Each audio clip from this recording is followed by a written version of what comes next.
அறிவோம் ஆரோக்கியம் நேயர்கள் அனைவருக்கும் அன்பான வணக்கங்கள். நான் ஸ்ரீவர்மா மருத்துவமனையின் மகளிர் சிறப்பு மருத்துவர் ஜெயரூபா. இந்த நாள் இனிய நாளாக அமைய என்னுடைய மனமார்ந்த வாழ்த்துக்களும் பிரார்த்தனைகளும். பிசிஓடினால பாதிக்கப்பட்ட பெண்கள் மாதவிடாய் கோளாறுகளை சரி செய்யறதுக்கும், உடல் பருமனை குறைக்கிறதுக்கும், குழந்தையின்மை சம்பந்தமான பிரச்சனைகளை சரி செய்யறதுக்கும் என்னென்ன உடற்பயிற்சிகள் எல்லாம் பண்ணலாம், அதை பார்த்தா இன்னைக்கு நம்ம பார்க்க இருக்கிறோம்.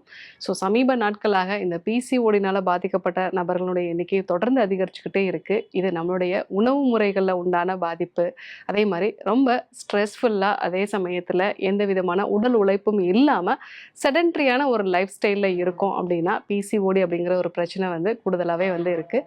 ஸோ இந்த மாதிரி நிலைகளில் மாதவிடாய் சரியான நேரத்தில் வராமல் இருக்கிறது, இல்லை சில பேருக்கு பார்த்தீங்க அப்படின்னா மாதவிடாய் தொடங்குறது, அது கொஞ்சம் கொஞ்சமாக அவங்களுக்கு ஸ்பாட்டிங் மாதிரி இருக்குது, அதுக்கப்புறமா ப்ளீடிங்கோட அளவு அதிகமாகுது, மாதத்தில் ஒரு 10லேருந்து 15 நாளுக்கு மேலே எனக்கு ப்ளீடிங் மாதிரி இருக்குது அப்படிங்கிற மாதிரியான ஒரு பிரச்சனையும் இருக்குது. இது மட்டும் இல்லாமல் உடல் எடையை குறைக்கிறது அப்படிங்கிறது ரொம்பவே சிரமமான ஒரு விஷயமா இருக்குது.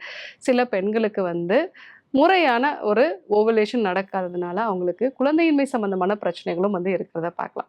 ஸோ இந்த மாதிரி பிசிஓடினால பாதிக்கப்பட்ட பெண்கள் என்னென்ன உடற்பயிற்சிகள் எல்லாம் பண்ணலாம் அப்படின்னு பார்த்தீங்கன்னா, சூரிய நமஸ்கார பயிற்சிகளை பண்ணலாம். ரெகுலராக நீங்கள் ஒரு 21 முறை சூரிய நமஸ்கார பயிற்சிகளை பண்ணுறது நல்லது. இதை நீங்கள் ஒரு யோக மருத்துவர்கிட்டயோ இல்லை யோக நிபுணர்கிட்டயோ கற்றுக்கிட்டு பண்ணுறது நல்லது. ஸோ இந்த சூரிய நமஸ்கார பயிற்சிகளை நீங்கள் பண்ணும் பொழுது அது உங்கள் உடம்புல இருக்கக்கூடிய ஒவ்வொரு உறுப்புகளையுமே அது தூண்டும்.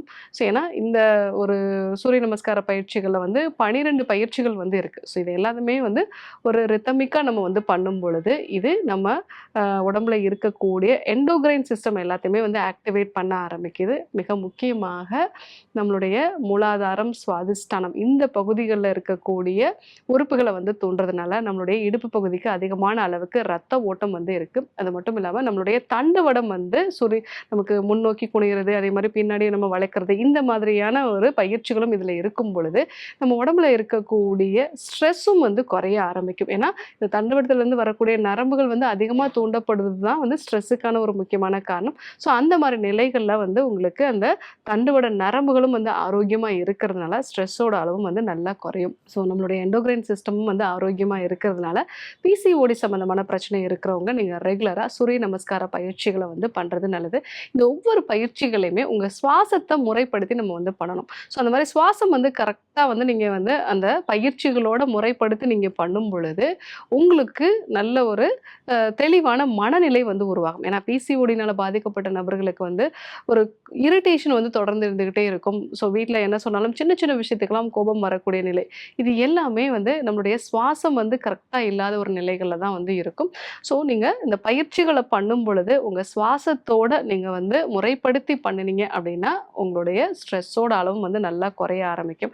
அதே சமயத்தில் நம்ம இந்த பயிற்சிகளை கண்டினியூஸாக பண்ணும் பொழுது உங்களுடைய ஹார்ட் பீட்டும் கொஞ்சம் ரைஸ் ஆகுது. அதே மாதிரி நல்லா சுவாசமும் உள்ளே போய் வெளியே வர்றதுனால உங்களுடைய உடம்புல அதிகப்படியாக இருக்கக்கூடிய குளுக்கோஸோட அளவு எரிக்கப்படுது. ஸோ இன்சுலினோட சென்சிட்டிவிட்டியும் இம்ப்ரூவ் ஆகும். ஸோ இந்த மாதிரி நம்ம ஏதாவது ஒரு நடைப்பயிற்சி மேற்கொள்கிறோம், இல்லை ஏதாவது வேறு சில பயிற்சிகளை நம்ம மேற்கொள்கிறோம் அப்படின்னா அது கூடவே சேர்த்து நீங்கள் இந்த சூரிய நமஸ்கார பயிற்சிகளும் தொடர்ந்து 21 முறை நீங்கள் பண்ணும் பொழுது இந்த பிசிஓடி சம்பந்தமான பிரச்சனைகளில் நல்ல ஒரு மாற்றத்தை பார்க்கலாம். ஸோ அது கூடவே நீங்கள் ஒரு 45 நிமிஷம் நடைப்பயிற்சியும் மேற்கொள்கிறது நல்லது. இந்த நடைப்பயிற்சி அப்படிங்கிறது நல்ல காற்றோட்டமான ஒரு இடத்துல நீங்கள் இயற்கையாக நீங்கள் இருக்கக்கூடிய ஒரு இடத்துல நீங்கள் நடைப்பயிற்சி மேற்கொண்டீங்க அப்படின்னா உங்களுடைய அந்த ஸ்ட்ரெஸ்ஸோட லெவலும் நல்லா குறைய ஆரம்பிக்கும். அதே மாதிரி உடல் எடையும் நல்லா குறைய ஆரம்பிக்கும். நம்மளோட ரத்தத்தில் இருக்கக்கூடிய தேவையில்லாத ஹார்மோன்ஸும் குறைய ஆரம்பிக்கிறதுனால உங்களுக்கு இந்த பிசிஓடி சம்பந்தமான பிரச்சனைகளை நல்ல மாற்றத்தை பார்க்கலாம். அடுத்ததாக நீங்கள் புஜங்காசன பயிற்சிகளை பண்ணலாம். ஸோ இந்த ஆசன பயிற்சிகளை நீங்கள் பண்ணும் பொழுது உங்களுடைய அடிவயிற்று பகுதிக்கு நல்ல ஒரு ரத்த ஓட்டம் இருக்கும். அதே மாதிரி நுரையீரல் பகுதி நல்லா விரிவடைஞ்சு அதிகமான அளவுக்கு காற்று உள்ளே போகிறதுனால உங்கள் உடலுக்கு தேவையான அந்த ஆக்சிஜன் கிடைக்கும். ஸோ உடம்புல இருக்கக்கூடிய இன்ஃப்ளமேஷன் எல்லாமே குறைய ஆரம்பிக்கும். ஸோ அதனால் நீங்கள் இந்த புஜங்காசன பயிற்சியை நீங்கள் பண்ணலாம்.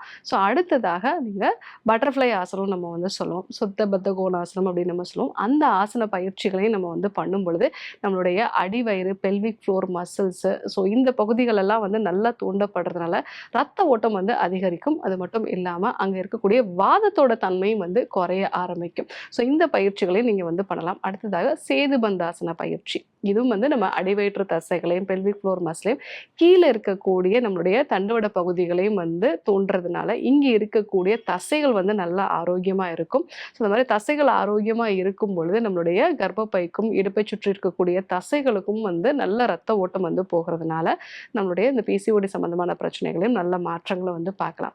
ஸோ பிசிஓடினால பாதிக்கப்பட்ட பெண்கள் ரெகுலராக ஒரு 45 நிமிஷத்துலேருந்து 1 மணி நேரம் நடைப்பயிற்சி மேற்கொள்வது, 21 முறை வந்து சூரிய நமஸ்கார பயிற்சிகளை வந்து பண்ணுறது, அது கூட வந்து புஜங்காசனம், சலபாசனம், இந்த ஆசன பயிற்சிகளோட பட்டர்ஃப்ளை ஆசனம், அது கூட வந்து சேதுபந்த ஆசனம், இந்த ஆசன பயிற்சிகளெல்லாம் நீங்கள் வந்து மேற்கொள்ளலாம்.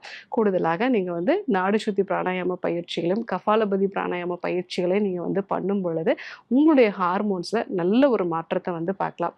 ஸோ அது கூட நீங்கள் அதிகமான கார்போஹைட்ரேட் இல்லாத நல்ல புரோட்டீனும் ஃபேட்டும் இருக்கிற மாதிரியான உணவுப் பொருட்களை எடுத்துக்கிறது நல்லது. வாரம் 2 முறை எண்ணெய் தேய்ச்சி குளிக்கிறதையும் நம்ம வந்து வழக்கப்படுத்திக்கிட்டோம். அதே மாதிரி இரவு தூக்கத்தை வந்து நம்ம சீக்கிரமாகவே வந்து தூங்க போயிட்டு காலையில் சீக்கிரமாக எந்திரிச்சு உடற்பயிற்சிகளை வந்து மேற்கொள்கிறது.